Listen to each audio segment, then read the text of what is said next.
Hi, I'm Christine. And I'm Jeffrey. And we're the owners of the motor vessel David B. And we're going to take you on a little tour here. So come along. Welcome to the David B's Galley. This is my favorite part of the boat.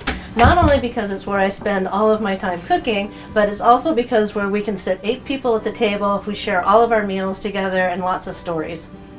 One of the things that's really special about the David B's Galley is that I cook on a wood-fired cook stove. I use local seafood, vegetables if I can find them, and then I bake a lot of bread and pastries on the boat. Everything from sourdoughs to croissants and pain au chocolat. Having a wood-fired stove is something unique on a lot of boats, but it's something that really makes the David B feels warm and comfy and inviting. Besides spoiling my passengers with great things like fresh-made croissants and artisan breads, I also like to treat them to fresh-made ice cream on the boat. This part of the boat is what we call the coffee area. And here we have coffee, decaf, and hot water. Our coffee is our own personal roast. We also have hot tea, cocoa, both dark chocolate and a white chocolate. And in the mornings when people first come up and they're just starting to think about their day, I have a little journal book right here that people can do a writing prompt or a little art prompt, and it's something that we all kind of like to share. So moving on from the coffee station, we also have this drink station here. This has a place where you can fill your water bottle, wash your hands. We have an ice maker and then also a beer cooler right down here. And this space is the saloon. This space is a great space. We've got these benches on either side that people can sit on to see out. We have a library over here. We also have a cute little gnome stove over in the corner that keeps the place nice and cozy warm. Above my head there's a screen that we can swing around to the front of the room, and we also have a projector over here that we use during our photography workshop classes. Now let's go look up in the pilot house. We do a lot of teaching classes for navigation kind of stuff, and this space makes an awesome place for that. People can play with the plotter, they can zoom in and out and look at our course.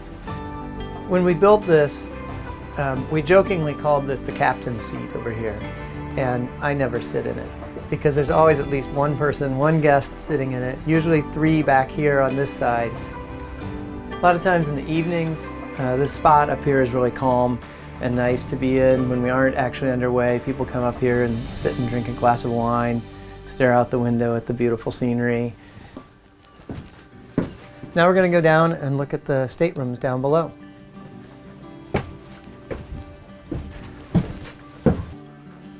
So this is the forward head. We have a bathtub with a shower, and we also have a toilet and a sink in here. So this is the Kita stateroom. It has 2 bunks.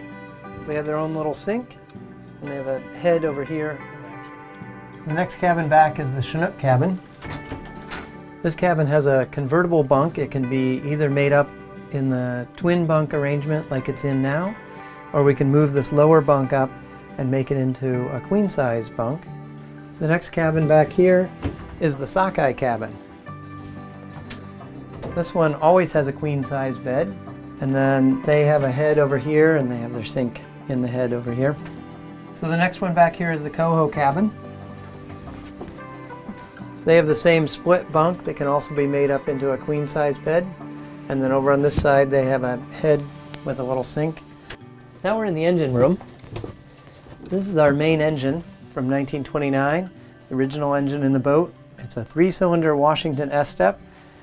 It makes 100 horsepower at 325 RPM, and it sounds like a big sewing machine when it's running. You can stand right here next to it at full throttle and have a loud conversation with somebody. Now we're on the upper deck. And this is where we keep our skiff and our kayaks. It's also a really great spot up here to hang out, especially when we're up in front of the glaciers watching the glaciers calve. It's good for wildlife watching as well, just because you're up high and you can see down. Thanks for coming with us on our little tour. And we hope you'll contact us soon and join us on the David B.